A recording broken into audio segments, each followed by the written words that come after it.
2, France Maghreb 2. Au sommaire de ce LGF pour ce mercredi 26 septembre, c'était à la une de l'actualité, un 26 septembre dans un instant. La question du jour, ne signons plus d'accords commerciaux avec les puissances qui ne respectent pas l'accord de Paris. À l'ONU, le président Macron a-t-il eu raison de se positionner en anti-Trump? Vous répondez à cette question sur Facebook, France Maghreb 2 ainsi que sur Twitter, LGF officiel. La députée des Bouches-du-Rhône, Samia Ghali, après un tract anti-marseillais, demande que le ministère de l'Intérieur mette fin aux agissements de certains supporters lyonnais. Avis tranché à suivre de Razik Metiche. Le ministre des Affaires étrangères espagnol souhaite une reconnaissance européenne de la Palestine. En tant qu'État indépendant, l'Irlande vient de lui emboîter le pas. La France en fera-t-elle autant? C'est la question que nous poserons avec vous au 01 40 33 9000. La bienvenue à vous, c'est parti pour le LGF. Et aujourd'hui en compagnie de Razik Metiche. Bonjour Razik. Ouais, le micro ouvert c'est mieux. Comment ça va Razik? Ça va, enfin, bonjour à tous. Et on en reparlera évidemment tout à l'heure de cette actualité qui commence à faire beaucoup de bruit, à savoir ces banderoles anti-marseillais qui ont été brandis dimanche soir dans le nouveau stade de Lyon. Ça commence à faire désordre cette histoire, on en reparlera et tu en feras un avis tranché donc tout à l'heure. Ça commence à faire beaucoup. Absolument, soyez les bienvenus, c'est parti pour votre LGF, le grand forum, c'est votre réel rendez-vous. L'info autrement avec, on l'a décidé, plus que jamais, la possibilité, vous, auditrices, auditeurs, de nous appeler et de prendre part à la discussion parce que c'en est trop que le peuple se taise, que le peuple subisse et écoute. Il doit aussi agir et vous pouvez le faire en nous appelant 01 40 33 9000 pour participer à nos 3 débats, à nos 3 sujets du jour. Vous serez rejoint dans quelques instants, cher Razik, par Tabouaf qui sera là sur France Maghreb 2 et avec nous. Bienvenue tout le monde. C'était à la une de l'actualité de ce 26 septembre en 1962. Ahmed Ben Bella devient le président du Conseil algérien. Le 26 septembre 1963, le Maroc reprend les territoires des colons français. 1985, Coluche lance un appel sur Europe 1 et crée les Restos du Cœur. Et j'ai une petite idée comme ça, si des fois il y a des marques qui m'entendent, je ferai un petit peu de publicité tous les jours. S'il y a des gens qui sont intéressés par sponsorer une cantine gratuite, qu'on pourrait commencer par faire à Paris par exemple, puis qu'on étalerait après dans les grandes villes de France. Nous on est prêts à aider une entreprise comme ça, qui ferait un resto par exemple, qui aurait comme ambition au départ de faire 2000, 3000 couverts par jour, gratuitement. Alors tous ceux qui sont intéressés, tous ceux qui ont des grosses cantines, qui ont des restes, tous ceux qui sponsorisent avec des marques d'alcool ou n'importe quoi, qui voudraient nous contacter pour ça. On est prêt à recevoir les dons de toute la France. D'ailleurs, quand il y a des excédents de bouffe à droite à gauche et qu'on les détruit pour maintenir le prix sur le marché, à ce moment-là, nous, on pourrait peut-être les récupérer, voir ce qu'on peut faire avec les agriculteurs qui ont de l'excédent ou avec les sponsors. Et puis, on essaiera un jour de faire une grande cantine, peut-être cet hiver, gratos. Voilà. Je lance l'idée comme ça. S'il y en a qui nous écoutent et que ça intéresse, ils nous écrivent. Pour l'instant, il ne s'agit pas de mecs qui cherchent une cantine, à qui je fais appel, mais de mecs qui veulent bien la sponsorer. Le 26 septembre 2003, le Français Vincent Habert, tétraplégique, aveugle et muet depuis 3 ans, et décède après que sa mère, Marie Imbert, ait versé un produit toxique dans sa perfusion. Un débat national s'ensuit sur l'euthanasie. Naissance et donc bon anniversaire à Philippe Laville, le 26 septembre 46. France Maghreb 2, France Maghreb 2.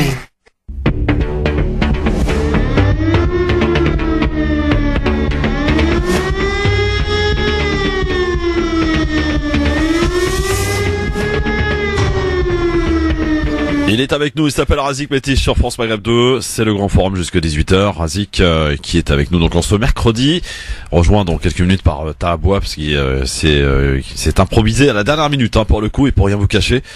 Cher Razik, c'est comme ça que ça se passe dans l'équipe LGF. Donc c'est en flux tendu.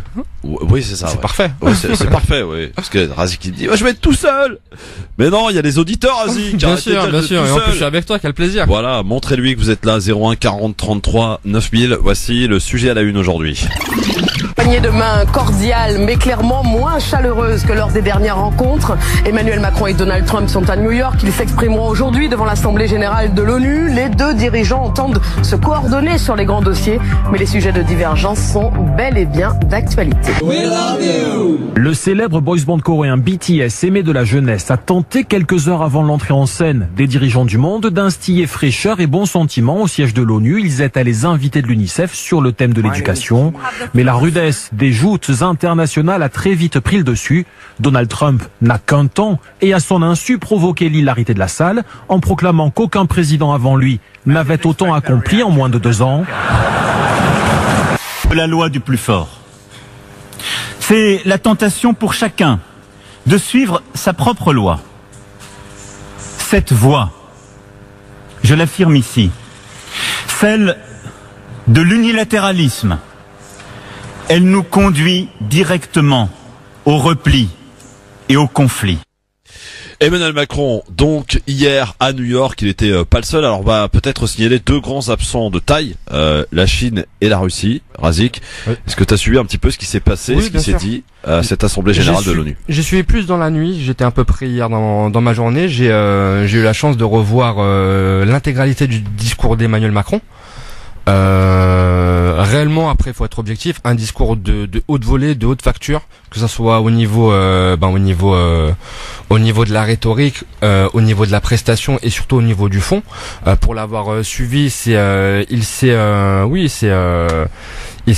totalement porté en opposant de la politique de Donald Trump au point de vue des idées. Il a fait de l'anti-Trump. Il a fait de l'anti-Trump. Voilà. Pour un peu expliquer aux auditeurs, Trump a expliqué à la tribune de l'ONU, à la tribune de l'Assemblée générale extraordinaire de l'ONU, que le patriotisme conduisait à la paix. Donc c'était sa démonstration qui est invalidée par l'histoire, qui est invalidée par le XXe siècle européen, qui est invalidée par le XIXe siècle européen, qui est invalidée par le début du XXe siècle en Afrique. Enfin voilà, qui est invalidée par l'histoire. Mais Monsieur Trump a voulu nous faire une démonstration que le patriotisme pouvait amener la croissance, le protectionnisme pouvait amener la paix. Enfin voilà, une démonstration qui était en fait de la pure idéologie. Donald Trump s'est imposé, s'est porté en faux face à la démonstration, et au contraire a rappelé que justement que le patriotisme pouvait conduire au fait de s'isoler et que cet isolement pouvait conduire à la guerre. Pour le coup, je pense que c'était bon de le rappeler, que c'était le lieu pour le rappeler, et que oui, en termes d'idées, en termes d'idéaux et en termes de comment ça s'appelle, en termes abstraits, il avait raison. Sauf que c'est un homme politique français qui est aujourd'hui en responsabilité. Lorsqu'on entendait ce discours-là, lorsqu'on savait qu'au même moment, c'était ce qui était troublant, au même moment, la France hésitait pour recueillir une vingtaine de migrants, on pouvait se poser la question de se demander est-ce que les paroles n'engagent que ceux qui les écoutent ou pas. C'est-à-dire Emmanuel Macron, je contresigne tout son discours, il n'y a aucun souci là-dessus. Par contre, dans la pratique politique, on peut se poser des questions. Lorsqu'il dit qu'aujourd'hui les extrêmes sont les ennemis, mais lorsque dans sa politique, lorsqu'il choisit comme adversaire Marine Le Pen, parce que la politique c'est aussi ça, lorsqu'il est candidat pour la présidence de la République, lorsque dans les débats avant le premier tour, lorsqu'il se tourne toujours et constamment, et il clive constamment avec Marine Le Pen, c'est qu'il choisit Marine Le Pen pour le deuxième tour. Donc de deux choses l'une. Soit on fait des beaux discours pour l'ONU, pour la face du monde, pour les médias, et on se contente de ça et on ne vend pas plus qu'autre chose que ça, soit on met en adéquation le verbe et la parole, et donc on clive un petit peu, que ça soit sur le sujet des migrants. Je pense que son discours à l'ONU est en totale contradiction avec la politique migratoire qu'il est en train de mener, et on peut multiplier ces exemples à l'infini. Sur le libéralisme, on pensait presque que c'était Jean-Luc Mélenchon qui était devenu le Sherpa d'Emmanuel Macron, et que ce discours était écrit par un mélenchoniste. Mélenchon, je pense, il signe, il contresigne aussi le discours. Il n'y a aucun souci, c'est un discours presque, très à gauche, très à gauche, surtout à l'ONU, surtout en 2018. Le libéralisme est triomphant dans le monde. C'est clair, l'unilatéralisme est triomphant. Donc Emmanuel Macron prône un peu dans un désert. Et enfin, une dernière chose, les médias français nous vendent ici un match Donald Trump et Emmanuel Macron, c'est pour la France. Hein. Dans le monde, c'est pas ce qui est titré. Ce qui est titré, c'est qu'il y a eu 2 absents. Surtout, c'est qu'il y a eu un absent en fait. C'est que le président chinois n'était pas à l'ONU et que aujourd'hui la rivalité mais forte, parce que là pour le coup la rivalité entre la France et les USA, c'est un peu pour occuper la galerie. Ouais. Nous sommes dans la même alliance militaire, nous sommes alliés. Enfin voilà, concrètement c'est une brouille de plus circonstancielle. Le mouvement de fond, c'est la crise qui est en train de la crise commerciale. Espérons qu'elle ne dégère pas, qui est en train de dominer le champ économique et le champ politique entre la Chine et les USA. Alors, on va y revenir tout à l'heure si tu veux bien, mon cher ami Razik, et pour vous passer cet extrait où effectivement Macron s'énerve, il en a presque d'ailleurs cassé son pupitre. Écoutez ce petit passage intéressant, si ça veut bien partir évidemment. Chers amis, que beaucoup peuvent être fatigués du multilatéralisme. Je sais que dans un monde où l'information s'entrechoque et où nous sommes en quelque sorte, de manière décomplexée, entrés dans une société du spectacle, où dire les pires choses consiste à être à la mode, à faire les nouvelles, que dénoncer les conséquences dont on a chéri les causes peut créer des succès d'estrade. Je sais que défendre la coopération et le multilatéralisme peut ne plus être à la mode. Alors ne soyons pas à la mode, parce que nous le devons à ceux qui nous ont permis d'être assis là. Parce que n'oubliez jamais que les génocides qui ont fait que vous êtes là aujourd'hui, ils étaient nourris par les discours auxquels nous nous habituons, parce qu'ils ont été nourris par les succès d'estrade que nous applaudissons, parce que nous sommes en train aujourd'hui de voir se déliter ce droit international, toutes les formes de coopération, comme si de rien n'était, par peur, par complicité, parce que ça fait bien. Non! Moi je ne m'y résous pas, parce que je viens d'un pays qui a porté ces déclarations qui nous font là, parce que je viens d'un pays qui se tient debout, qui a fait beaucoup d'erreurs, beaucoup de mauvaises choses, mais qui a su tenir à chaque moment de son histoire et de l'histoire internationale une forme d'universel. C'est aujourd'hui, c'est maintenant. Alors ne vous habituez pas, n'acceptons pas toutes ces formes d'unilatéralisme. Chaque jour ces pages déchirées, ces trahisons à notre histoire. Moi je ne m'y habitue pas. Alors je vous le dis très clairement, le siècle qui s'ouvre nous regarde et nos enfants nous attendent. Réglons les crises, œuvrons ensemble à lutter contre toutes ces inégalités, mais faisons-le à hauteur d'homme et avec l'exigence de nos principes, de nos histoires, avec notre universalisme chevillé au corps. En tout cas, ce sera mon engagement devant vous, et pour cela je compte sur vous. Voilà, Emmanuel Macron qui en a cassé son pupitre, hein, pour le coup, hier, énervé, énergique, on peut dire quand même que ça c'est une partie peut-être du discours qui était un peu pas forcément préparé, ou en tout cas pas écrit. C'était dans la spontanéité. On croit à cette magie qui s'opère, Razik, quand le président Macron, ça me rappelle d'ailleurs le candidat Macron. Le candidat, absolument. Tu te rappelles quand il s'est mis à hurler. C'est de la même envolée les riz. On salue notre ami Taha Bouabs qui est avec nous. Salut Taha. Salut. Alors on parle de Macron évidemment à l'ONU. Vous vous souvenez évidemment de ce qui s'était passé lorsqu'il était candidat. Il s'est mis à hurler, on va gagner, etc., etc. Et là hier c'était un peu le même style. Parce que c'est notre projet. Voilà, c'est ça. Ça vous rappelle des souvenirs. En tout cas, est-ce qu'il a eu raison, Macron? C'est la question qu'on vous pose, à laquelle vous répondez au 01 40 33 9000. Razik, Taha, est-ce qu'il a eu raison de faire de l'anti-Trump? Est-ce qu'il a eu raison de faire un petit virage à gauche dans ce discours hier prononcé à l'Assemblée générale de l'ONU? Bah encore une fois, c'est le problème entre le décalage entre son discours et le réel. Encore une fois, dans son discours, il rappelle que tous les génocides ont commencé par des mots. C'est bien de le rappeler en 2018, car on se rend compte avec toute cette idée de décomplexer la parole. Il faut savoir bien de quoi on parle.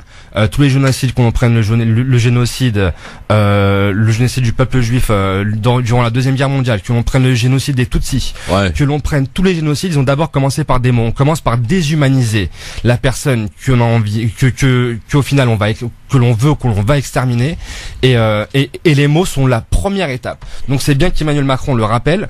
La deuxième chose, qui rappelle que les inégalités sont aussi le creuset dans lequel toute cette haine de l'autre vient se nourrir.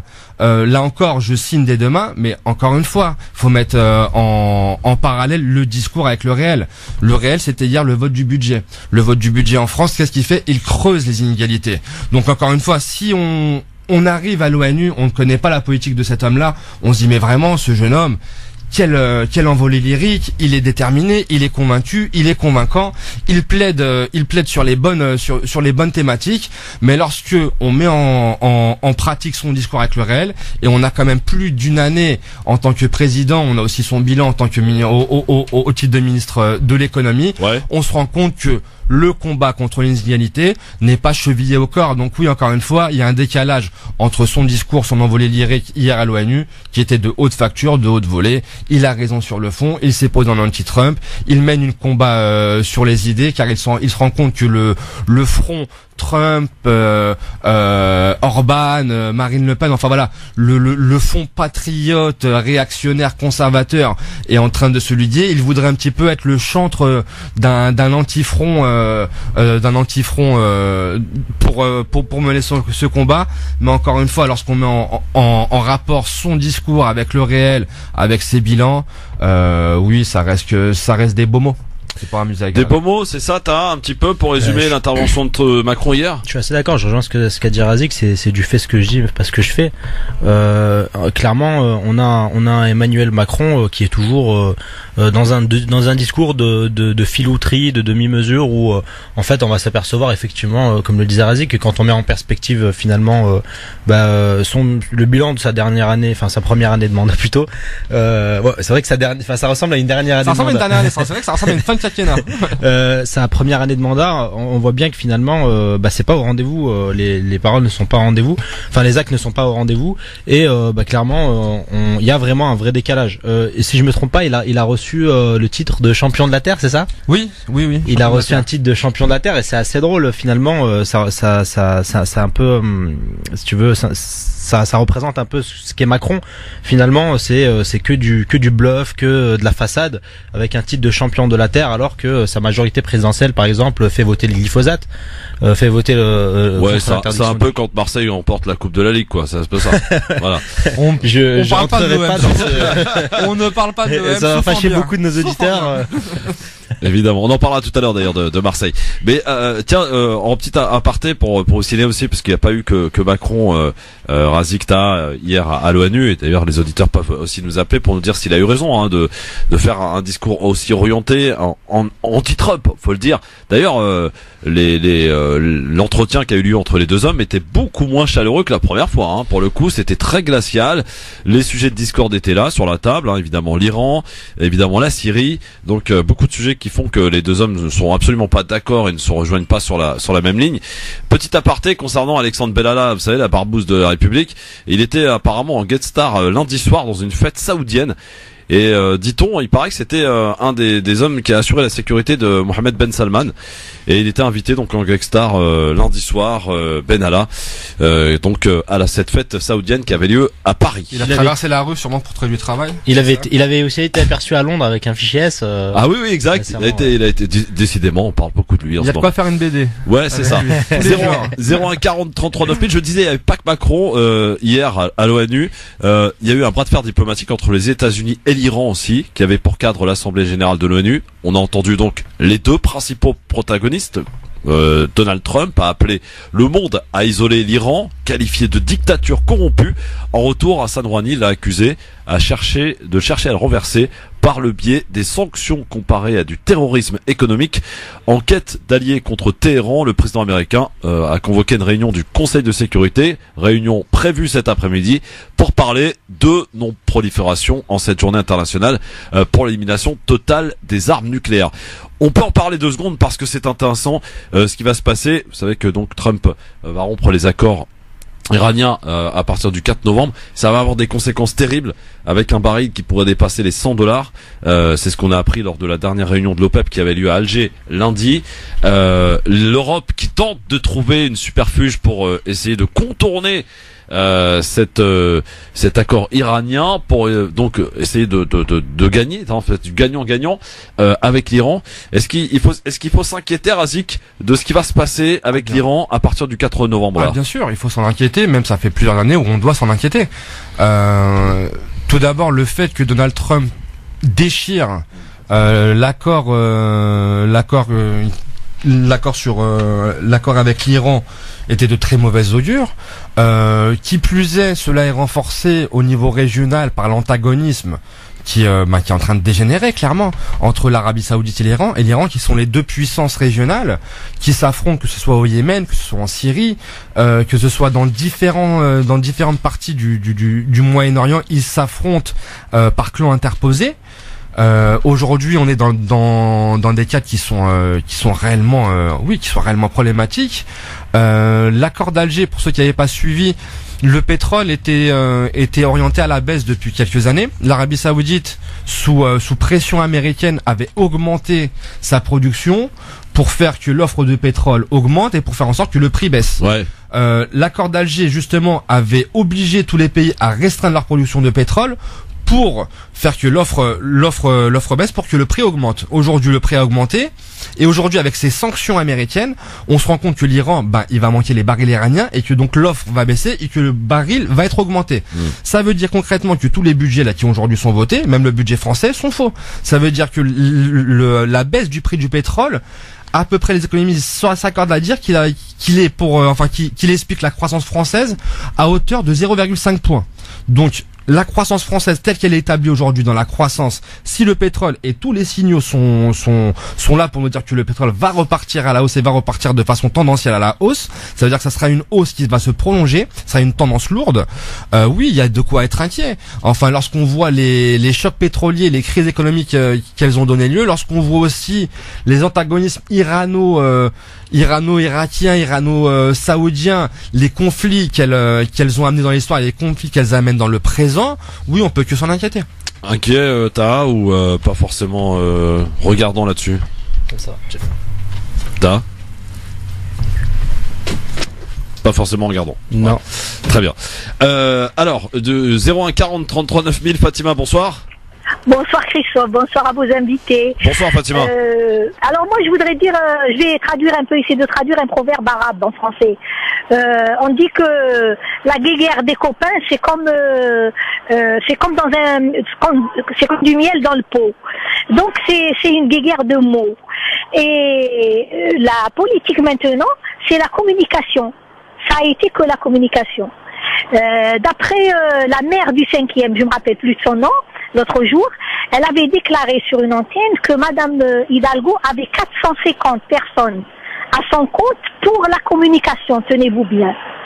Pour la communication. Et donc, c'est plus le politique qui vient là pour régler les problèmes sociaux ou tout autre problème du pays. Non, c'est la politique maintenant, c'est blablabla. D'ailleurs, ils sont tout le temps sur les plateaux télé, plateaux de radio, bien brushingés, bien habillés, bien portants. Et donc, voilà. Et quand ça marche pas, ils font comme valse. Ils partent ailleurs. Et ils vont tous partir ailleurs, parce que la dernière fois, il y a eu... Vous m'entendez, Christophe? On vous entend, Fatima. Voilà. La dernière fois, c'était, comment dirais-je, c'était Marine en deuxième position, et tout le monde crie au scandale. Mais alors, si vous vous comportez comme ça, c'est normal que les gens, ils vont ailleurs. C'est tout à fait normal. C'est pas du racisme, c'est pas ceci, c'est pas cela. C'est pas la solution, bien sûr. Mais, ça a toujours... Moi, je voudrais dire une chose à tous ceux qui nous écoutent. Essayez de voir votre député, votre sénateur, et faites-lui un courrier. Donnez-lui en main propre, parce que si vous l'envoyez par courrier, il répond pas. Et vous allez voir si vous pouvez l'accrocher. Par contre, ils viennent faire les trottoirs. Maintenant, ils sont en train de faire les trottoirs pour les européennes et pour le truc. Donc voilà ce que je voulais dire. Merci Fatima. 01 40 33 9000, évidemment, la politique. Ah, la politique. Parfois, ces paroles, ces actes qui ne correspondent pas, qui sont pas tout à fait coordonnés. 01 40 33 9000 pour répondre à cette question. Est-ce que Macron a eu raison de faire de l'anti-Trump hier à l'ONU? Vous répondez évidemment en nous appelant au 01 40 33 9000. Et c'est parti, mesdames, messieurs, pour le zapping. C'est les 4 moments qu'il ne fallait pas, mais alors pas du tout rater à la télé et à la radio. Allô, quoi. C'est comme si je te dis, t'es une fille, t'as pas de cheveux. Par exemple, dans ce collège à Creil, 3 jeunes filles musulmanes. Elle n'est pas voilée parce qu'elle est libre. C'est ça la République. Aujourd'hui, on a des branleuses à 12 ans qui vous donnent des leçons. Il y a des nègres américains qui étaient pour l'esclavage. Hein. Elles sont l'étendard du pouvoir religieux. Va dormir pendant au moins 24 heures. Je suis pas venue ici pour souffrir, ok? Razikta, auditrice, auditeur, c'est le zapping donc en commençant. Et c'était l'événement hier soir sur BFM TV. Le député de l'Essonne qui annonce sa candidature, retransmise d'ailleurs en direct sur BFM TV, à la mairie de Barcelone. Il veut devenir le futur maire de Barcelone. Et demander de venir ici aujourd'hui dans le but d'annoncer qu'après un long temps sérieux de réflexion, j'ai pris la décision suivante. Je veux être le prochain maire de Barcelone. Il veut être le prochain maire de Barcelone, monsieur 5%, et ça se confirme d'ailleurs parce qu'il est crédité de 5% dans les sondages.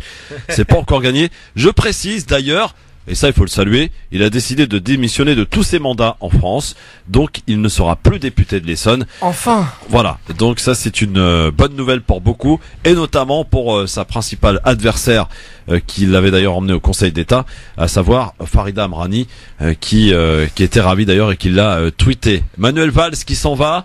Ce n'est qu'un au revoir, sans regret les gars, c'est comment? Bon vent. Bon vent à Manu Chao. Là pour le coup, franchement, enfin, c'est quelque chose de surréaliste. L'homme qui nous expliquait, enfin, qui avait des doctrines intégrationnistes poussées jusqu'à l'extrême, qui nous expliquait qu'on ne devait pas avoir de double allégeance, enfin voilà, qui a poussé le curseur très très loin à droite au PS, qui aujourd'hui tranquillement, pendant 1 an a fait campagne avec les frais de l'Assemblée nationale à Barcelone, et qui aujourd'hui tranquillement démissionne, nous explique qui s'appelle plus Manuel Valls, qui s'appelle Manuelo Valso, qui veut être maire de Barcelone. Bien lui en a pris, heureusement pour nous, désolé pour la Barcelonais, en plus j'aime bien cette ville Barcelone. Ouais, c'est dommage. Mais je compte sur toute leur intelligence pour leur donner un petit chiffre, c'est un habitué des chiffres, il n'aime pas les nombres, il fera 7% et puis prenne sa retraite. Manuel Valls à Barcelone, ça t'inspire quoi? Et déjà je suis très content pour notre camarade Farida Amrani. Ulysse Rabaté. Qui d'ailleurs, Ulysse, notre copain Ulysse, qui vont mener campagne du coup dès à présent pour récupérer ce siège à l'Assemblée nationale. D'ailleurs on y sera pour leur filer un petit coup de main. Manuel Valls à Barcelone, c'est un peu ce que vient de dire Razik, hein. C'est le mec de la déchéance de nationalité, c'est le mec qui nous faisait des leçons sur la France, la grandeur de la France, vous devez aimer la France, vous devez vous intégrer. Aujourd'hui on voit que il a pris l'argent public pour aller faire campagne à Barcelone. Il va se retrouver avec un petit 5% et puis il va rentrer à la maison. Et je vous trouve très sympa parce que je vous propose d'écouter du côté d'LCI Yacine Bellatar qui en a servi une belle couche. Alors là il s'est jeté à corps perdu sur Valls. Écoutez. Vous aviez dit à Manuel Valls que vous étiez plus français que lui parce que vous étiez né à Conflans-Sainte-Honorine et lui à Barcelone. Ça vous fait plaisir de voir qu'il retourne en Espagne? Écoutez, moi de toute manière, un migrant qui réussit, ça me fait plaisir. Vraiment, de voir ce petit Valls venir en France, tenter une carrière et on se rend compte que sa carrière c'est un Erasmus de haut vol.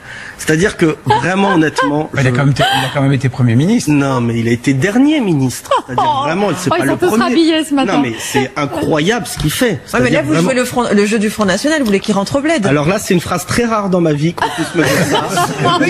Vous êtes bien content que on est sur LCI, je fais le jeu du Front National, ils vont être ravis. C'est pas une petite recrue, hein, je voulais dire ça à Marine Le Pen, elle a pas d'argent pour me payer, mais le truc c'est de dire quelque chose de très simple. Valls, ce qu'il fait, c'est une humiliation très honnête pour la République dans son ensemble. Vous imaginez, vous, si... là, c'est quand même un truc assez cocasse, c'est-à-dire qu'on a une Espagnole qui est maire à Paris et on a un Français qui va aller à Barcelone. Moi, il y a une candidate que je soutiens qui est Farida Amrani qui a perdu face à lui, c'est même allé au Conseil d'État. Déjà, il a été élu dans un contexte extrêmement sulfureux. Le Conseil d'État lui a donné raison. Non, mais le Conseil d'État lui a donné raison. Mais moi, si j'étais élu dans ce contexte-là, très honnêtement, mais je passerais ma vie dans l'Essonne. Parce que justement, j'essaierai de montrer aux habitants à quel point je tiens la ville. C'est surtout la fin d'une histoire du Parti Socialiste. Surtout Valls. Et pour finir là-dessus, faut pas oublier, Manuel Valls, à la base, c'est un attaché de presse. Faut jamais oublier ça. C'est pas un homme qui a une contenance politique. Il a fait une magouille qui est connue de tous, c'est-à-dire qu'il a pris l'intérieur pour être populaire, et ensuite il a pris Premier ministre. C'est exactement ce qu'avait fait Sarkozy. Mais surtout, ce que j'ai envie de lui dire aujourd'hui, c'est qu'il y a un proverbe catalan, puisqu'il ne comprend que ça, qui dit « L'homme qui se noie s'accroche à toutes les barques ». En espagnol, voilà. Ça donne quoi? J'étais nul. Embrasse Madame Liénard, ma prof d'espagnol, j'ai eu 4 de moyenne. Mais là, vraiment, quand je le vois faire, je me dis honnêtement, j'ai même pas envie de le critiquer parce que c'est tellement un naufrage. Bah vous le faites quand même. Ça, juste pour finir, pardon de vous dire ça, mais c'est l'Europe. Si un homme politique français d'origine marocaine vous disait que, moi, si je vous disais demain je me présente à la mairie de Marrakech, je serais considéré comme un djihadiste, j'aurais tout plein de procès. Sous prétexte que c'est l'Europe, moi, pardon, je suis très patriote. Et vraiment, la réalité, c'est que je crois que les Espagnols, c'est leur manquer de respect que de leur dire, on va vous envoyer un maire de l'extérieur. En plus, honnêtement, il est à 4%. De toute manière, c'est un mec qui fait pas plus de 5%. Oui, mais il est tombé amoureux. Oui, bon, ça, c'est une autre histoire. Ah, il l'a chargé à mort, hein, Yacine Bellatar. Est-ce qu'il a dit qu'il soutenait Farida Amrani? Bah, il a dit qu'il soutenait Farida Amrani, ouais. Ah ouais? Ouais. Il est pas proche de Macron. Ah bah je sais pas. Écoute, là pour le coup, il a dit qu'il soutenait Amrani contre Valls. C'est un communautariste.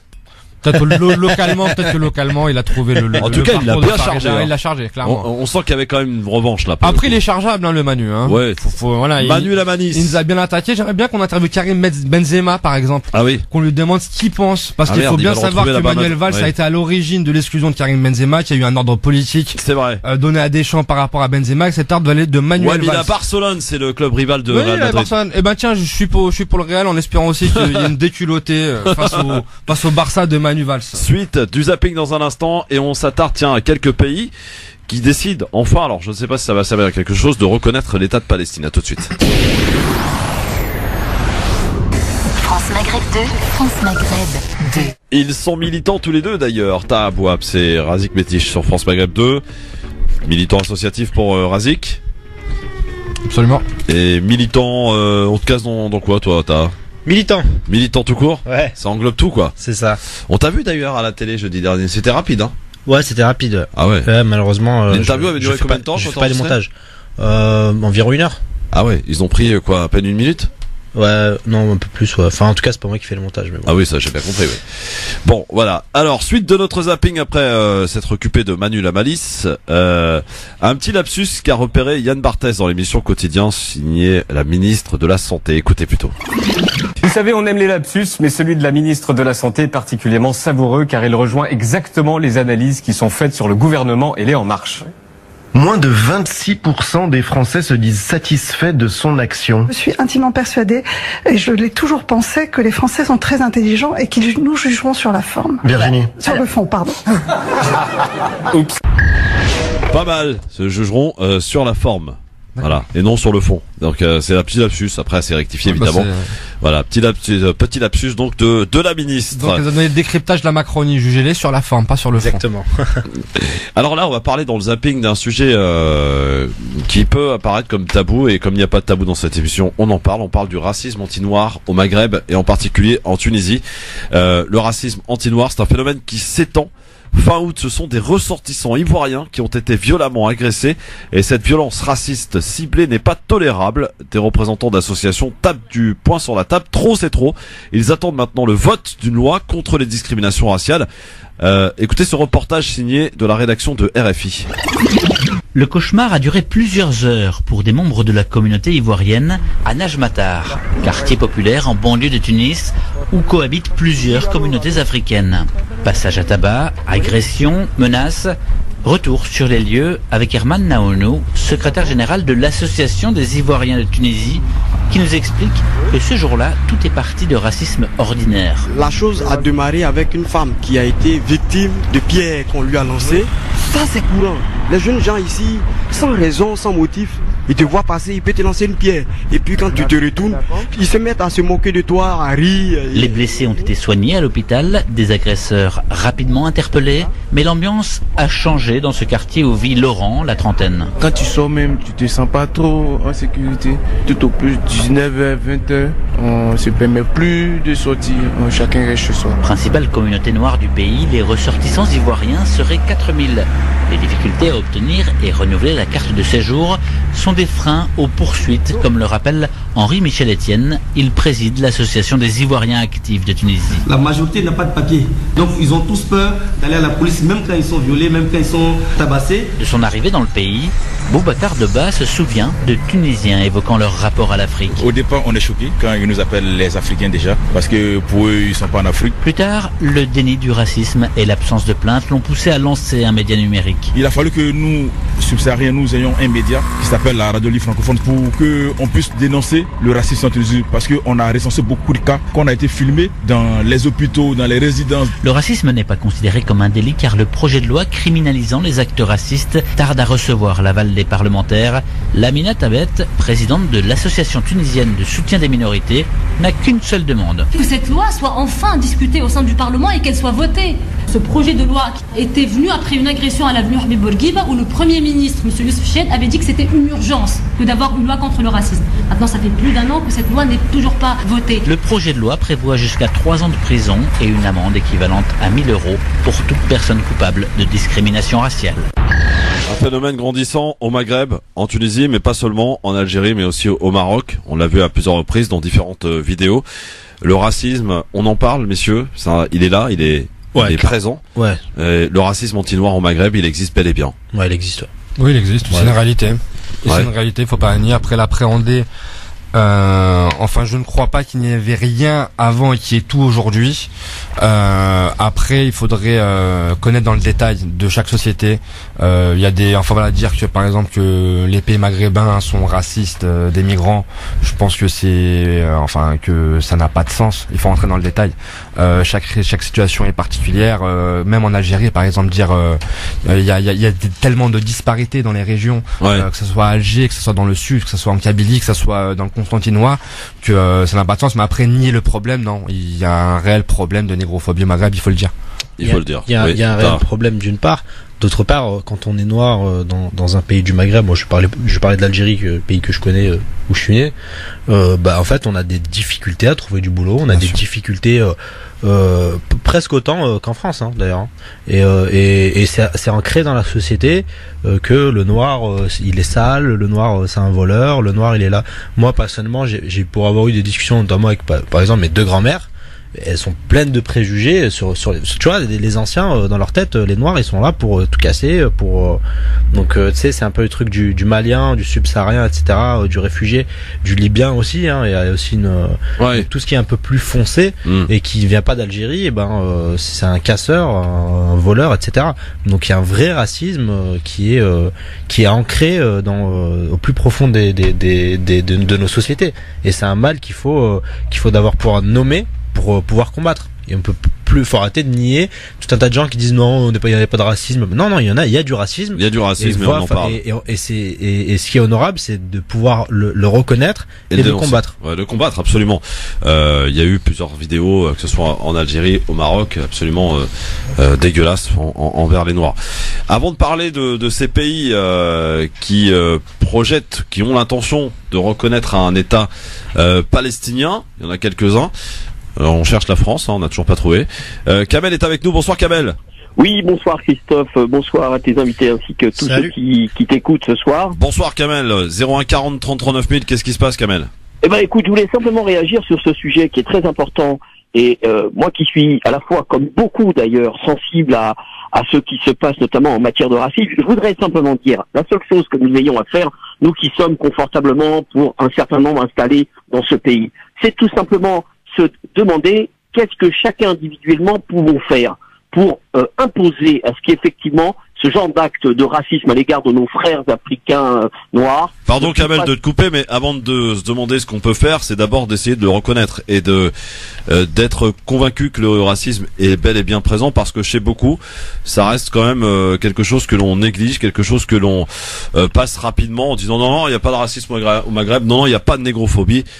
Faut juste aller un petit peu sur le terrain pour s'en apercevoir. Non mais absolument, tu as raison, et certains s'égarent, mais là, au-delà de l'égarement des uns et des autres, je crois que nous avons un devoir, et celui d'interpeller les gouvernants. Alors qu'est-ce qu'on peut faire, les uns et les autres? Ceux qui écoutaient là cette émission et ces témoignages, c'est tout simplement de décrocher son téléphone, d'appeler son ambassade que ça soit l'Algérie, le Maroc, la Tunisie, de faire en sorte que nous nous élevons, nous autres ici, cette diaspora qui existe. Voilà, des choses toutes simples. Tu sais que je ne cesse d'intervenir dans tes émissions pour dire que chacun a le devoir de mener et de faire quelque chose. Je conjure tous ceux qui nous écoutent de le faire. Notamment là, tout de suite après ton émission, pourquoi ne pas essayer d'appeler l'ambassade de Tunisie, d'Algérie, du Maroc et dire que à 18h ils sont fermés, ils répondent plus. Non, j'entends bien, mais je veux dire que chacun, voilà, au lieu de s'apitoyer sur le sort et de se plaindre sans cesse difficilement, je crois qu'on a tous intérêt à mener ce combat contre le racisme, non seulement par rapport à ces pays d'origine, mais également à celui qui se trouve ici. Il faut passer le message que nos frères africains, noirs africains, sont les bienvenus, qu'on est à leur côté, que nous, cette diaspora, est à leur côté, ils sauront toujours nous trouver, et ça c'est très important qu'on puisse le dire. Merci Kamel de l'avoir dit en tout cas, et n'hésitez pas aussi à décrocher votre téléphone dès que vous avez une réaction à nous apporter sur les sujets évoqués. Juste un truc, Christophe. 01 40 33 9000 tard. En France, il n'y a pas de racisme entre les communautés maghrébines et noires. Alors c'est ça, des tensions intercommunautaires. Voilà, il y a des tensions, intercommunautaires. On peut pas appeler ça du racisme. On peut appeler ça du racisme en Algérie parce que l'Algérie c'est un pays on va dire arabe. Et du coup arabo-berbère, voilà, arabo-berbère, je vais pas fâcher les copains, mais c'est-à-dire que je suis pas fâché, c'est une réalité. Non mais voilà, c'est pour ça que j'ai dit entre guillemets, c'est pour ça que j'ai dit entre guillemets. On se comprend. L'homme arabe a une position, enfin je veux dire normale, il est pas oppressé. Il est pas un peu dominant parfois. Il est dominant chez lui. Mais le racisme, c'est un système de domination. Bah oui. Mais les Arabes dominent pas les Noirs en France. Donc on peut appeler ça des tensions intercommunautaires, mais c'est pas un système raciste. Alors, en Maghreb, on peut voir à quel point ça peut être le cas, mais en France, c'est pas le cas. L'arabe est contrôlé 10 fois plus qu'un noir, par exemple. Il y a eu une étude, les noirs sont contrôlés 8 fois plus que les blancs, et les arabes sont contrôlés 20 fois plus que les blancs. Donc, par exemple, en France, un arabe subit beaucoup plus l'ultra présence policière et l'harcèlement policier qu'un noir. Mais c'est pas pour faire une concurrence, mais c'est pour dire que il y a pas le racisme peut pas exister entre deux communautés qui sont elles-mêmes oppressées. Les victimes de violences policières, enfin des morts, il y a beaucoup plus de noirs, je crois. Oui, après ça, c'est comment est-ce que, enfin je dis, je sais pas, c'est pas représentatif de. Absolument, mais voilà, parce que il y a eu des malheureux, c'est des malheureuses, bon j'allais dire incidents, c'est pas des incidents. Voilà, c'est des tragédies qui font que voilà, mais. Ça se passe comment à Bobigny, Razik? Toi qui es de Boboche là. Ça se passe comment? Il y a des tensions quand même entre. Franchement, réellement, il y a toujours eu un vivre ensemble. Ça n'a jamais occupé les esprits. Moi, je vois mon enfance, ma jeunesse, réellement. Mon enfance, ma jeunesse, on a toujours été mélangés. J'ai mes photos de classe. À part quand j'étais en prépa parisienne où là, pour le coup, c'était monogame. La couleur blanche était la seule couleur. Sinon, dans mes classes avant, que ce soit au collège, au lycée, en maternelle, en primaire, il y avait une trentaine d'origines différentes, et je vais pas dire qu'on coexistait parce que ça n'a aucun sens. On vivait très bien, on était juste des amis, ça rentrait pas en ligne de compte. Après, aujourd'hui, ce qui est vrai dans certains quartiers, pour avoir certains échos, je sais qu'à Sevran ou à Clichy, parfois il y a des regroupements communautaires, c'est vrai. Dans certains quartiers, il y a par exemple, pour prendre la ville de Sevran, si vous prenez deux quartiers que sont les Chalands et les Bedottes, il y a une forte concentration maghrébine aux Bedottes. Vous avez une forte concentration noire au Chaland, et il y a des tensions. Après, est-ce que ceci explique cela, ou est-ce que ce sont d'autres thématiques qui rentrent en ligne de compte? Je sais pas, mais après le clivage noir contre arabe contre noir, c'est une fiction, c'est divisé pour me régner, on vit la même réalité socio-économique. J'ai habité en cité moi aussi, je l'ai constaté quand même, cette tension des salles noires, salles arabes, je les ai entendues, ça, les gars, je peux pas le nier. Mais c'est pas du racisme, encore une fois. Ouais, je sais pas, ça commence comme ça quand même. Non mais un petit rebeu qui s'embrouille avec un petit Renoir, il lui dit sale Renoir, autant que un petit maigre s'embrouille avec un petit gros, il est sa petit gros. C'est pas le truc de, il y a pas de, le racisme, faut bien comprendre que c'est un système où t'as des gens qui ont des privilèges et où t'as des gens qui sont opprimés. Et pour le coup, les Arabes n'oppriment pas les Noirs en France, dans un contexte français. C'est faux. C'est le cas au Maghreb. Voilà. Ça peut être le cas au Maghreb. Dans certaines mesures. Alors, on entame notre deuxième sujet, et amis auditrices, auditeurs, évidemment, vous pouvez plus que jamais nous appeler pour participer, nous donner des arguments contraires, peut-être d'ailleurs, un point de vue différent. C'est là aussi, vous êtes les bienvenus. 01 40 33 9000 pour parler de Mahmoud Abbas qui effectue une tournée en Europe en ce moment, une tournée diplomatique. Le 21 septembre dernier, il a notamment été reçu à l'Elysée, où il a appelé d'ailleurs l'Union européenne à jouer un rôle de médiateur entre Israéliens et Palestiniens.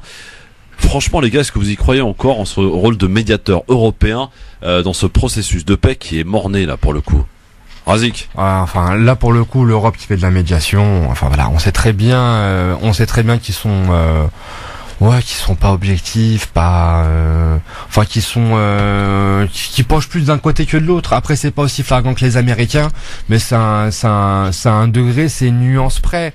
Quand l'Union européenne, après, si vous dites que l'Union européenne c'est la position irlandaise, oui, allez-y, les Irlandais, ils pouvaient être médiateurs.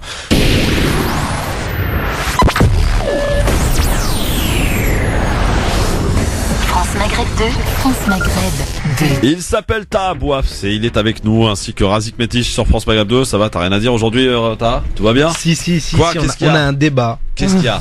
Sur le racisme. La définition du racisme. Ça y est, les gars. Bah tiens, et justement, il y a Wari qui nous attend. 01 40 33 9000 qui souhaite aussi mettre le pied dans le plat, j'ai envie de dire. Bonjour Wari.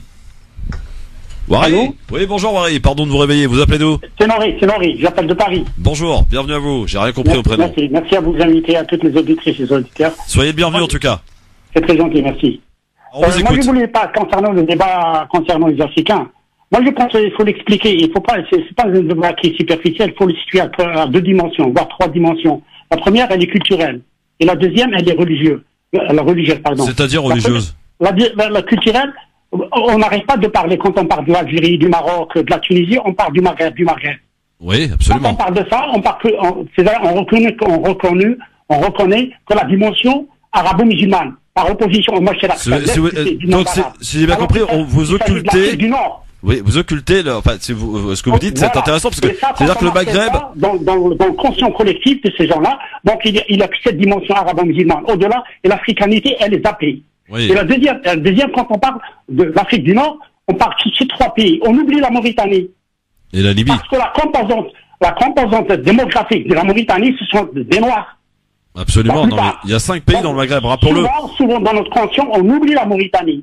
Et la Libye, bien sûr, là, il y a 5 pays dans le Maghreb. Ah ouais? Libye, Mauritanie, Algérie, Tunisie, Maroc. Surtout la Mauritanie, on la cite pas. Non, mais moi, je savais pas que la Mauritanie c'était dans le Maghreb. Ah si, la Mauritanie fait partie du Maghreb. Pour le coup, il a complètement raison, c'est une définition de l'esprit au final, l'Afrique du Nord. C'est-à-dire, c'est culturel, ça. Et ça, moi, je me souviens, j'ai 55 ans, moi, je me souviens dans les années 70, dans le discours politique, dans le discours culturel, mais un peu toujours, l'africanité, elle était omniprésente.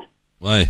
Et l'Afrique. Voilà, sur l'aspect religieux. J'étais très jeune, et l'organisation des Jeux africains à Alger, les Africains, ils se retrouvaient. Au Maroc, par exemple, la formation des étudiants, par exemple, africains qui venaient au Maroc et tout, voilà, et cette dimension, elle commence à disparaître. Pourquoi? Parce qu'on a ce discours, il y a aussi un discours religieux qui commence vraiment à m'amener uniquement sur la dimension arabe. Même notre langue arabe, on l'a lié uniquement au sacré. On a dilué la dimension culturelle et tout ce qu'il faut avec. Et quand je parle du discours religieux, du discours négatif, je ne parle pas de la religion en tant que ça, mais qui devait être émancipatrice et tout. Voilà, ça s'explique par ça. Quant à la dimension économique, moi je ne pense pas. Bien sûr qu'il y a une crise comme ça. Moi je pense que c'est beaucoup plus culturel et religieux. Quand on s'attaque à ces 2 points-là, moi je pense qu'il faut retravailler et à l'école, et le discours culturel, et le discours politique, pour vraiment résoudre ça. Bon, en tout cas, merci.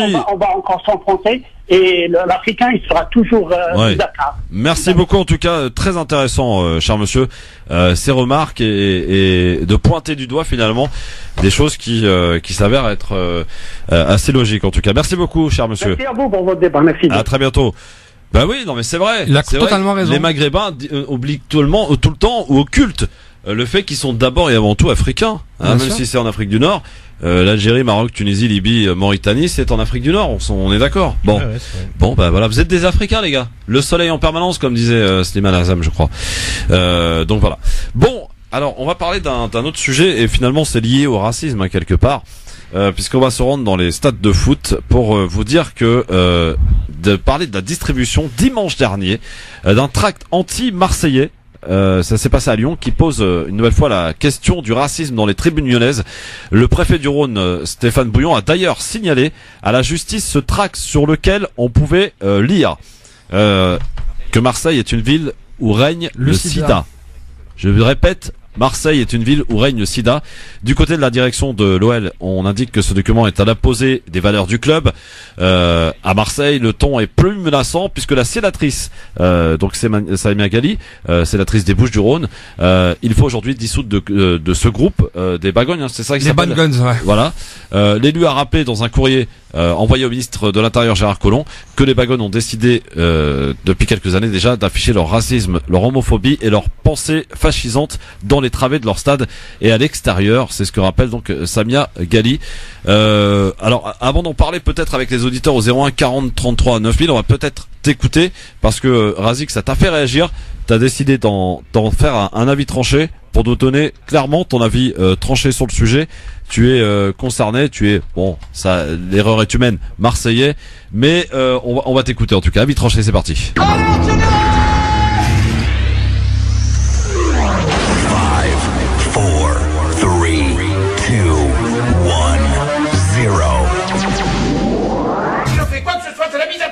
Alors piétinez-moi, allez-y. Le racisme dans les stades et en particulier un groupe de supporters lyonnais, Razik. Oui, alors tout va bien monsieur le ministre de l'Intérieur. Le club de votre ville défraye la chronique pour des faits de racisme patentés. Mais bon, il paraît que les petits fours ils sont tellement bons et que le siège y est confortable. Avant-hier, c'était des cris de singe dans votre stade. Hier, c'était un de vos supporters qui était arrêté, grimé en Asie, faisant le salut de la mort et de la puanteur. Et aujourd'hui, on a assisté à des débuts de ratonnade, oui, de ratonnade dans votre cher stade. Mieux, les cris de singe et les insultes racistes ne suffisant plus au bonheur des identitaires lyonnais, ils ont vomi un texte aussi profond que leur intelligence. Leur cible, les Marseillais issus de l'immigration.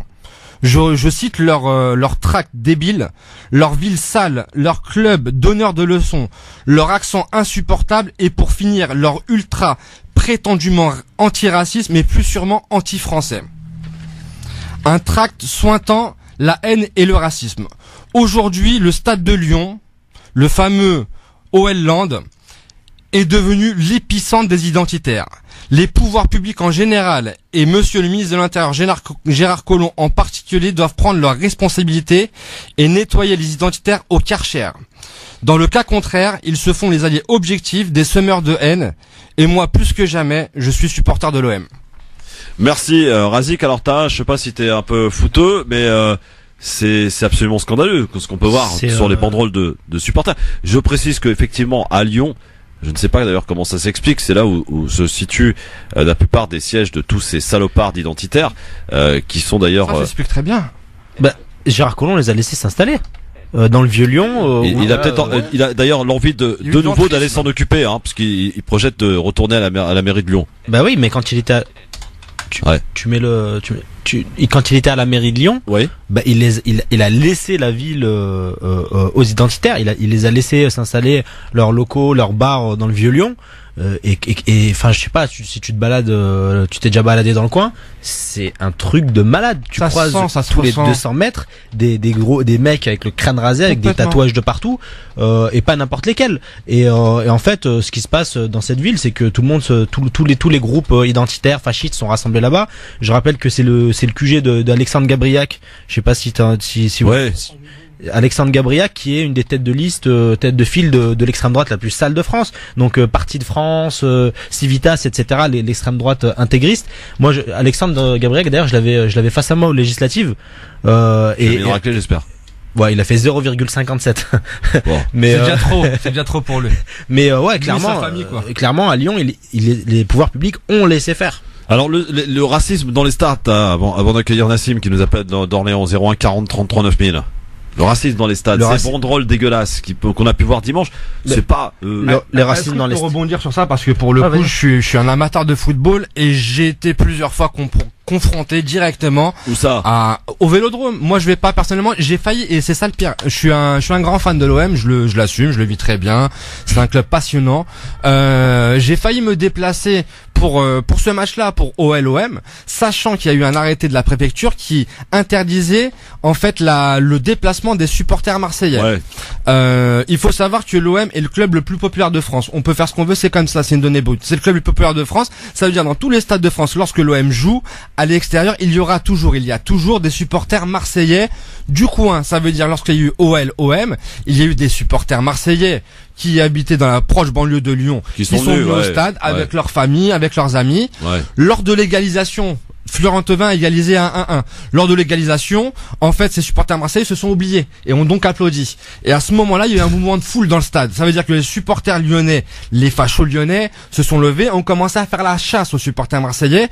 Heureusement pour le coup, chez vous, arrêtez. Non, mais faut arrêter. Non, mais là, faut pas remettre les... Non, mais bien sûr. Non, moi, si je suis parisien que je fais ça au stade de Vélodrome, faut arrêter. Je me fais chasser. Pour le coup, faut vraiment le remettre dans le contexte. Ça veut dire qu'on a des groupes fachos. Parce que c'est ça pour le coup, on a des groupes comme les Bad Guns, des groupes en fait, si moi demain, je veux aller à Lyon, comme ça se passe au Parc des Princes, si moi demain, avec ma tête, avec ma barbe, avec mon teint, je veux aller à Lyon, dans certaines tribunes, je n'ai pas le droit de fait. Ça veut dire qu'on ne vendra pas le billet. C'était le cas au Parc des Princes. C'était le cas au Parc des Princes, on a fait le ménage. Alors là, encore une fois, faut poser la question. Moi, j'ai fait un déplacement en 2005, c'est pas hier, c'est pas avant-hier, c'est en 2005, où en fait, les Bad Guns se sont déplacés au Vélodrome. J'étais en tribune Gannet pour ceux qui aiment le Vélodrome. Lorsque vous êtes en tribune Gannet en latéral, vous êtes collé aux supporters lyonnais.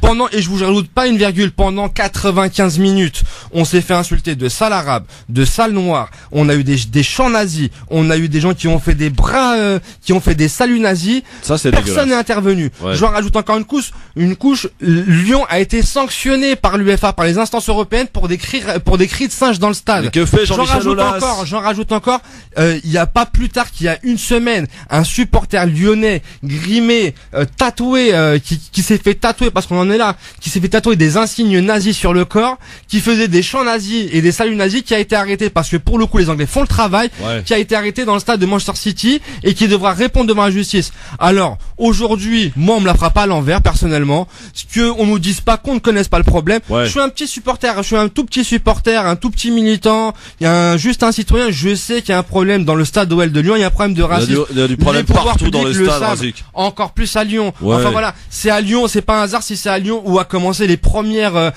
distributions de repas au jambon pour le SDF. C'est à Lyon où un certain nombre d'identitaires se font connaître et ont pinaque sur Lyon. C'est à Lyon, c'est au stade de Lyon où justement des tribunes sont réservées pour les racistes. Encore plus, les identitateurs se donnent rendez-vous pour ces matchs-là. Et Jean-Michel Aulas, il fait quoi, Jean-Michel Aulas? Il a fait le service minimum, Jean-Michel Aulas. Je vais pas lui jeter la pierre. Son service d'ordre a joué le jeu et a bien travaillé, ça faut le dire. Après, lui a fait des déclarations justement en disant que oui, que c'était pas supportable, mais il faut qu'il prenne le problème à bras le cœur. Moi, je vais prendre une comparaison. De foot, il est les gars, non? Je vais prendre une comparaison. Tapie, on pourra lui dire ce qu'on veut. Lorsque Bernard Tapie est arrivé à l'OM, il y avait un problème de racisme. Je suis pas à Marseille, il y avait un problème de racisme au Vélodrome. Il a nettoyé tout ça, il a viré tout ça. Allez au Vélodrome maintenant. Venez avec vos enfants, avec votre femme, avec vos amis arabes, noirs d'origine, sénégalais, comoriens, avec tout ce que vous voulez. C'est un sacré, enfin voilà, c'est une sacrée ambiance, c'est merveilleux. Allez au stade de l'OL, je vous mets au défi de prendre une place chez les Bad Guns. Et qu'on me dise pas aujourd'hui qu'ils ne savaient pas. Parce que Gérard Collomb, il était maire de Lyon, il a suivi le dossier. Ils ont mis 10 ans pour construire leur stade. Il y avait des blocages comme pas possible. Il a mouillé sa chemise pour que le stade soit construit. Aujourd'hui, il est ministre de l'Intérieur. S'il veut régler le problème, qu'il dissoute ses groupes et qu'il prenne le problème à bras le corps. S'il ne fait rien, s'il faut lui il ne le fera pas. Tu sais très bien qu'il veut devenir maire de Lyon. Il le fera pas. Il a besoin de ces gens-là. Alors, le préfet aussi. Il faut dire aussi les choses. Aujourd'hui, les gens qui supportent Lyon, moi, je vais donner un exemple précis. Je suis né à Bobigny. Je suis du 93. Je n'ai jamais été pour le Paris Saint-Germain, car on ne pouvait pas m'expliquer que parce que j'étais d'origine, je ne pouvais pas aller en tribune R1. Je me dis, c'est impossible que mon cœur soutienne ces couleurs-là. Aujourd'hui, les jeunes lyonnais, là, qui soutiennent et qui sont aujourd'hui complices de tout ça, posez-vous des questions ou faites le ménage vous-même comme ça a été fait au Parc des Princes. Nassim, bonsoir, vous nous appelez d'Orléans. Non, c'est vrai. Bonsoir. Je vous bonsoir Nassim. Alors t'entends ce débat agité, houleux là, le Razik, il est énervé là. Hein. Pas énervé, non mais c'est vrai. J'en ai rien à foutre du foot. Moi j'appelle pour les Noirs là. Ah oui, t'en as rien à foutre du foot, d'accord. Donc t'appelles pour les Noirs dont on parlait tout à l'heure. Affirmatif, ouais. Alors Nassim. Je suis membre d'une communauté solidaire qui agit avec honneur l'OST et franchise. Si tu veux, moi, la communauté des Noirs, c'est un gros problème en France. C'est-à-dire dans le sens que je suis en train de vous dire que c'est un gros problème en France, c'est que si les Noirs savaient faire quelque chose, ça se ferait. Bon allez, dégage. T'es un malade, toi. Franchement, il y en a, ils ont que ça à faire. Tu sais quoi? Je t'invite à aller voir Bassem Breki, l'autre débile là, qui passe son temps aussi à faire ce genre de propos racistes dégueulasses. C'est incroyable. Et ça, c'est du racisme pur et simple. Voilà, tu me disais qu'il n'y en avait pas du racisme. Bah, il y en a en direct. Non, j'ai pas dit qu'il n'y avait pas de racisme. Si, tu as dit qu'il n'y en avait pas. J'ai dit sur la définition du racisme. Le racisme, c'est des rapports de domination sociale, économique, culturelle entre différentes races. Et il se trouve qu'en France, il y a pas les Arabes ne dominent pas les Noirs ou les Noirs ne dominent pas les Arabes. Ouais, mais quand t'entends ce genre de discours de stérile, débile, c'est dégueulasse. Il ne connaît même pas d'ailleurs son histoire, parce que de dire ça, c'est complètement occulter l'histoire. Parce que mon vieux, les Noirs ont bien des leçons à nous donner dans bien des domaines. Donc voilà. Non, mais carrément. Mais va sur d'autres radios. Il y a des radios qui adorent ça. Donc voilà. Moi, j'ai pas besoin de ce genre d'auditeurs. Tout ce qui est diffamation, racisme, appel à la haine, ça dégage de l'émission. Clairement. Ça n'a pas lieu d'être. Bon, je pense que la pub va sauver tout le monde. Dans un instant, le buzzer et Libertad à suivre.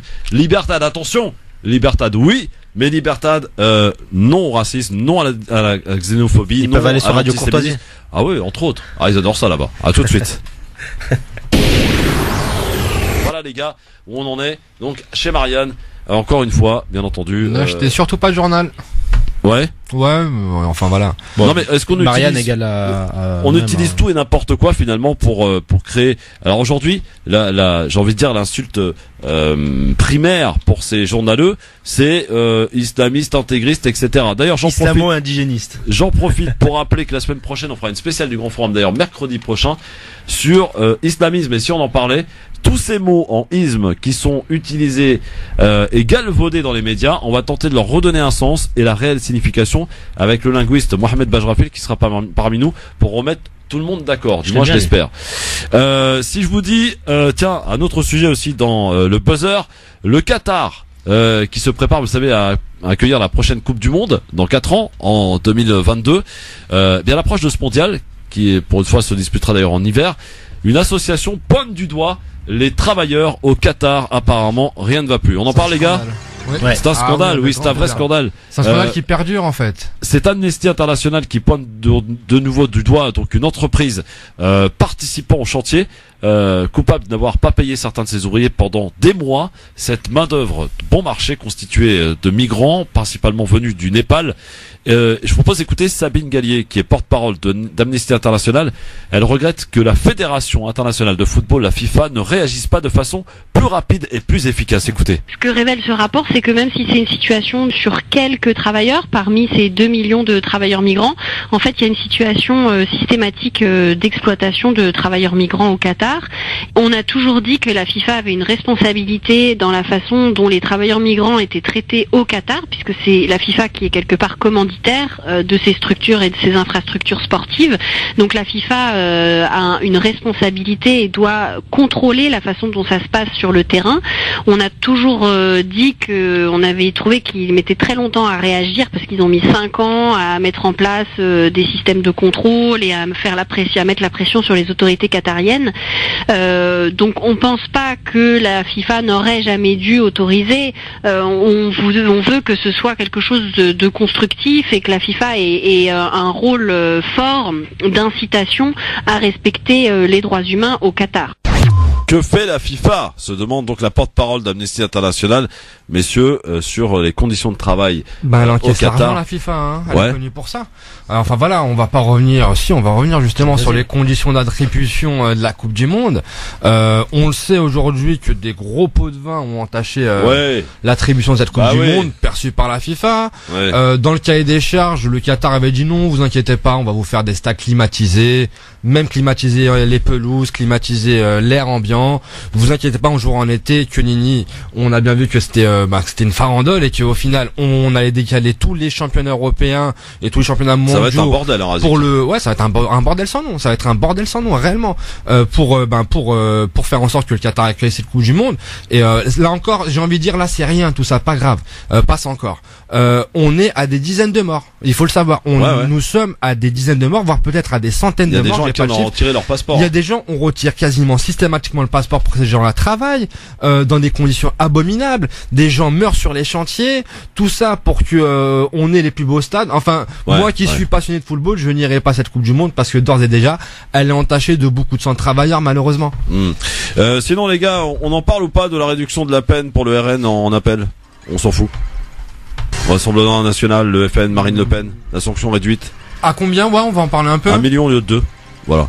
Tout simplement. Il lui rend un peu d'argent. On sait que c'est le nerf de la guerre. On sait que le trésorier du FN là nous disait que, du RN, que c'était compliqué. On sait qu'il y a les élections européennes et qu'il va falloir sortir le chiffon pour dire attention, votez pour nous. Nous sommes l'antithèse du nationalisme. Voilà, donc ça permettra à Macron de se donner une couverture de progressiste. Donc voilà. Donc et puis 01 40 33 9000, c'est parti, mesdames, messieurs, pour Libertad.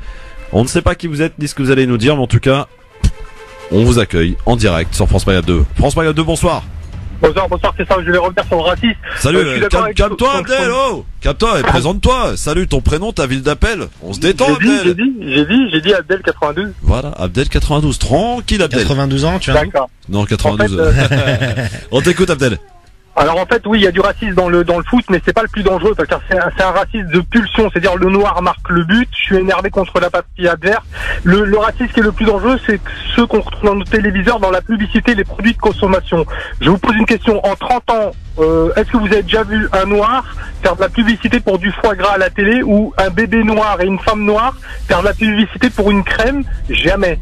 Ça c'est du racisme extrêmement dangereux parce que ça veut dire si je mets un noir ou rentrer dans une pharmacie, vous allez voir aucun produit dentifrice, pommade, savon avec une photo d'un noir parce que ça veut dire quoi? C'est fait par des gens très intelligents qui disent s'il y a une photo de noir et pourtant les noirs ce sont des consommateurs, ce sont des Français de couleur noire, ils consomment comme nous, les produits devraient s'adresser à eux. Et pourtant, vous rentrez dans une pharmacie, qu'est-ce que ça veut dire?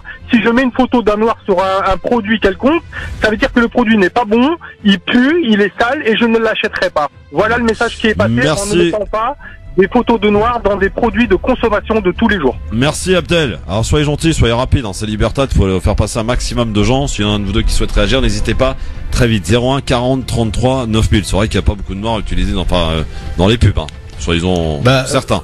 Bah ouais, il y en a pas beaucoup dans les, il y en a pas beaucoup dans les pubs, et surtout il n'y a pas certains produits de beauté, certains produits cosmétiques qui leur sont adaptés. C'est ça. Donc c'est vrai que on omet complètement le fait que il y a des noirs qui auraient la possibilité de prendre soin de leur corps, de se laver, de se faire beau.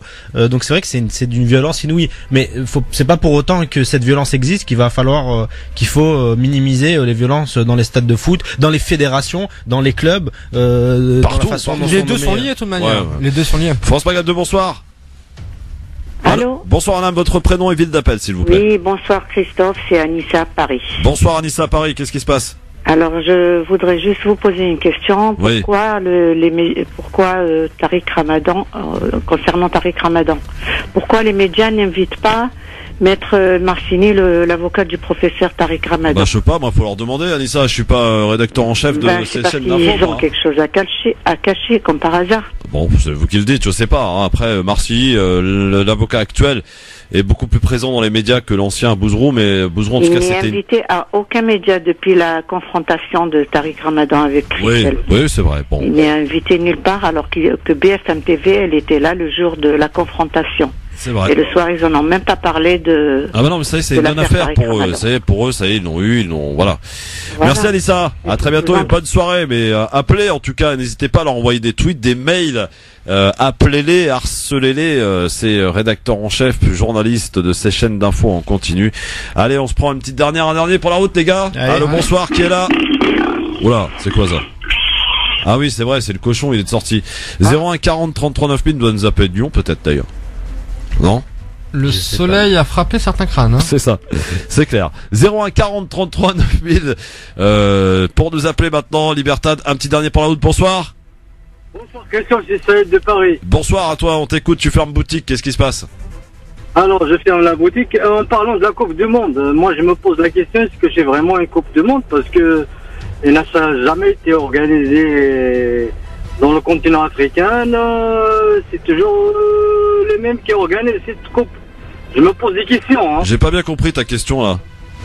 Ma question, c'est que la Coupe du Monde, est-ce que c'est vraiment une Coupe du Monde? Parce que ça n'a jamais été organisé en Afrique. Ah bon, et l'Afrique du Sud, t'en fais quoi?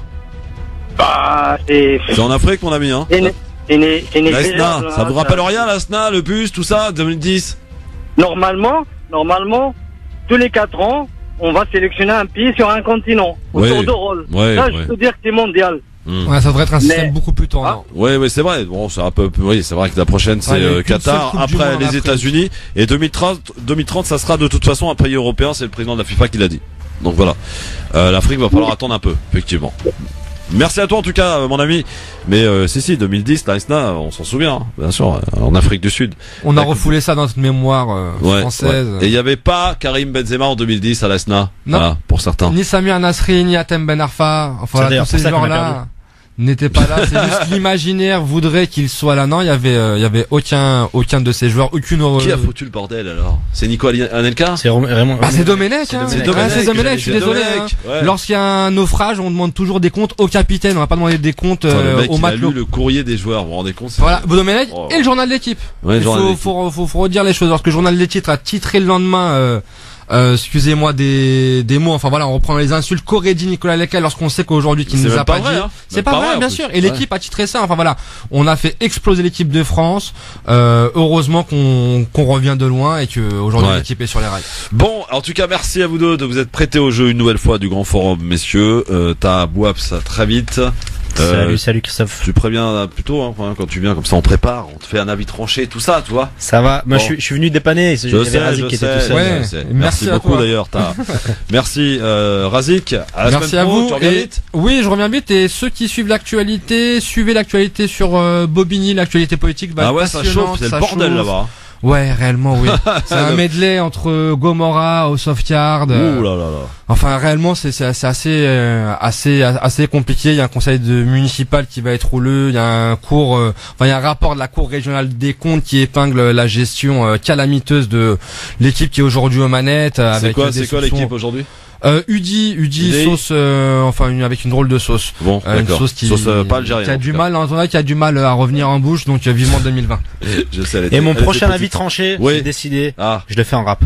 Ah ouais? Je m'engage devant les auditeurs. Là, c'est un scoop. Tu fais on balance une instru. Voilà. Et tu fais ton rap, ton texte. Je pose un couplet. Super. Et filmé, évidemment. Évidemment. Ah bah, évidemment. Merci à tous. Bonne soirée à demain. Dans un instant. Demain, il y aura Adan Zawani, normalement. Je dis bien normalement, elle sera là. Anissa Rigui aussi. Et j'ai oublié, il y en aura peut-être même un troisième. Enfin, soyez là. Enfin, c'est un peu le bordel dans cette équipe, j'ai remarqué, quand même. Depuis la rentrée, ils sont indisciplinés. C'est une catastrophe. Bon. Dans un instant, donc, Nabil sur France Maghreb 2. Bonne soirée à tous. Merci d'écouter votre radio. Vous avez bien raison, d'ailleurs, 18h02. France Maghreb 2, la radio qui donne réellement la parole aux gens, et parfois ça nous coûte. Mais, en tout cas, c'est avec plaisir. Le rappel de l'actualité avec Marine Garel pour le Flash. Bonsoir, Marine. Bonsoir à tous. Le Rassemblement national ex-FN a obtenu une demi-victoire dans son bras de fer avec la justice. Elle a confirmé aujourd'hui le principe de la saisie, ordonnée dans le cadre de l'affaire des emplois fictifs présumés au Parlement européen, mais en divisant par 2 son montant qui passe de 2 à 1 million d'euros.